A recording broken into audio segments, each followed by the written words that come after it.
Alright, what's up everybody? It's me, back from the dead again to bring you this this video that I have been wanting to work on for the longest time now. Ooh, I am so glad that I'm finally going to be able to do this. As you've probably already gathered, I'm going to be talking about the American Civil War. This is something I've wanted to talk about on this channel for quite a while. Alright, so let's start. In 1860, after the election of 1860, Abraham Lincoln won, and this did not fly in the South. They were threatening to secede, which inevitably led to the Battle of Fort Sumter in 1861, which started the war. Started the Civil War. Yep. This battle was a Confederate storming of a fort, of a Union-held fort, which basically the Confederates won that battle, and it basically showed that, ooh, this was a real war. This was genuinely happening and not just something that would be put down in 3 seconds like everything, any of the conflicts prior to this point. So, in the months following, 2 months later, there's the Battle of Bull Run, or Manassas, or whatever you want to call it. Which, that battle basically shows that, ooh, it's going to be a long war. It's not just going to be something, like I said, gets put down in like a year. Like probably all of the other events prior to this point. It was a battle. I believe this was the battle that the Union got totally stomped in towards the start of the war, which is, as you know, not good. Not good. So at the start of the war, they lose pretty badly at that point. The next battle that occurs a year later is the Battle of Antietam, which has 23,000 casualties. It was the big battle in the war at this point that said they were going to be sitting there for the long game.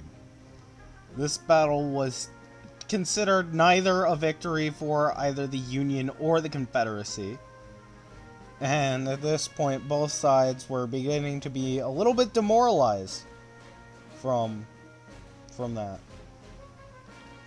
And 1862 was around the time where 1862 and into 63 was around the time where the Union began to block off the Confederates with the new ironclad ships, with the ironclad steamships that had been developed.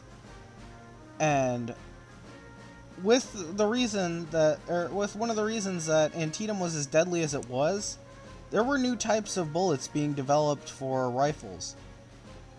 And also the rifles were getting much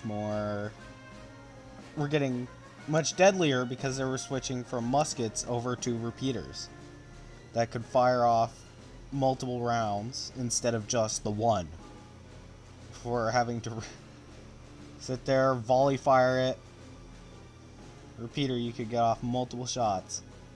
But, anyways, at this point, the Union were beginning to reconsider their various strategies, because they had tried marching on Richmond multiple times, and it did not succeed. Basically, most of the times they have tried doing so. And neither did the Confederates marching on DC. Neither happened. They just kind of were not able to pass through. So, the Union tried to reconsider their strategy, which was to instead cut off the Confederates as much as possible. So, which was, they tried to cross the Mississippi. And when they did, they took Vicksburg, which at that point, Vicksburg, they kind of cut off the entire Confederacy. It's basically splitting them in half and cutting off a lot of their supply lines. The reason the Union were able to get supplies much more reliably was due to the development of railroads as well that they could put up. And 2 months later, after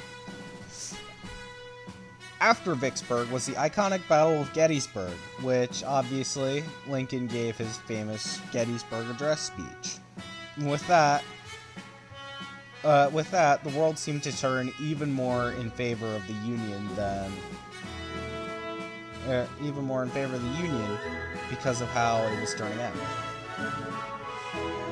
They were making it more of a war. They were making the cause of abolishing slavery much more noticeable.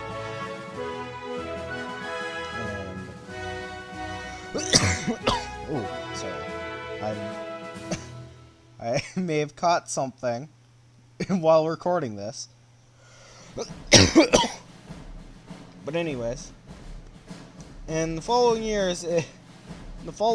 it was a series of Union victories leading up to Sherman's march through Georgia. General Sherman was a rather famous general at that point. Was beginning to be a rather famous general. But Ulysses S. Grant was the biggest one. Let's not understate him. He managed to carry a lot of the Union forces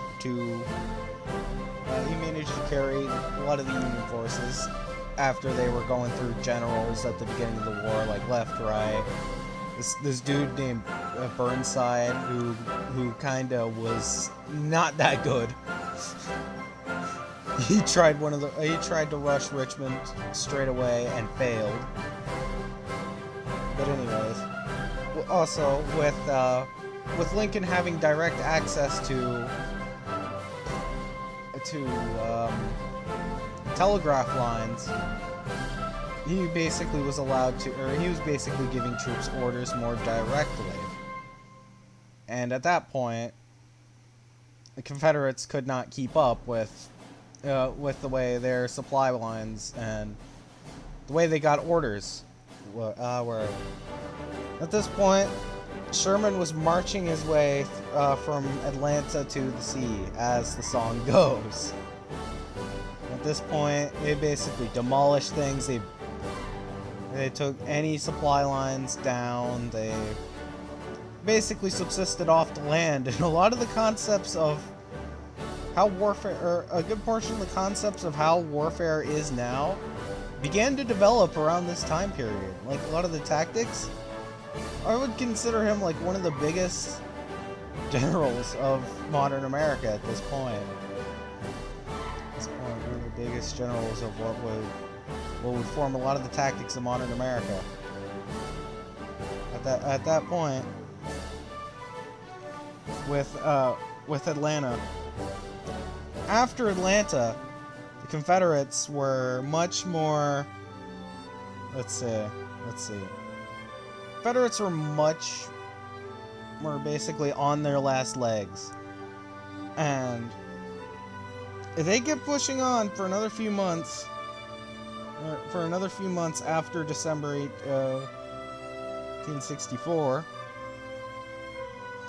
Sherman basically met up with Ulysses S. Grant and all the others, basically all the other troops, to finish off the South.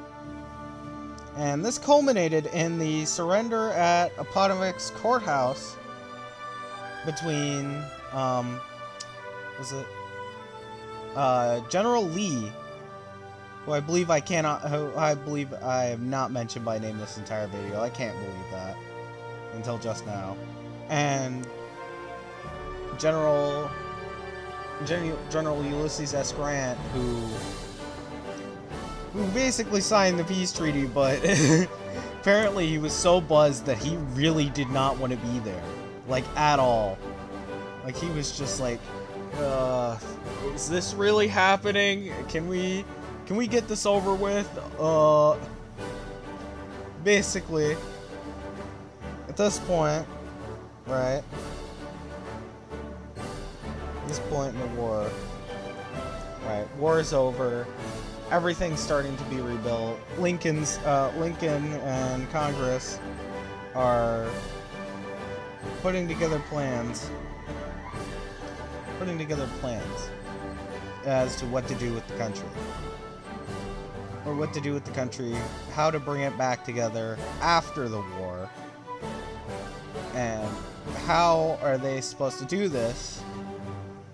How are they supposed to bring people together is the biggest question. But the biggest question is, how do they bring everything back together? Like I said, that's a question that, unfortunately, that had three major plans. One saw peace with the South. The other saw it, you know, bending the knee towards them. And the third plan was no compromises with them. We do it our way, and we try to basically make things go our way as much as possible. We do not want to compromise with these guys. Honestly, I think that third plan might have been the best one. It might have been the best one. But anyways, on April 14th of 1865, right, not long after the war had ended, Lincoln went to Ford's Theater. And John Wilkes Booth, certain actor, John Wilkes Booth, had been planning for quite a while various plots with a group of people to attempt to assassinate Lincoln. And at this point, right, all this culminated together to being at Ford's Theater. And Lincoln was indeed assassinated by this John Wilkes Booth, who was basically known as like a famous actor. He was like, who can I compare him to now? But like, basically he's basically a very famous actor of the time, prior to Lincoln's assassination, right? And after this point, they're just kind of, and the days following, right, they have a massive funeral procession for Lincoln, and they have all this, and then basically a giant manhunt for him, where he was caught and obviously executed. And that was basically, yeah, that was the entirety of the American Civil War, and some bits after. Anyways, thanks guys, I hope you enjoyed this, thanks for watching.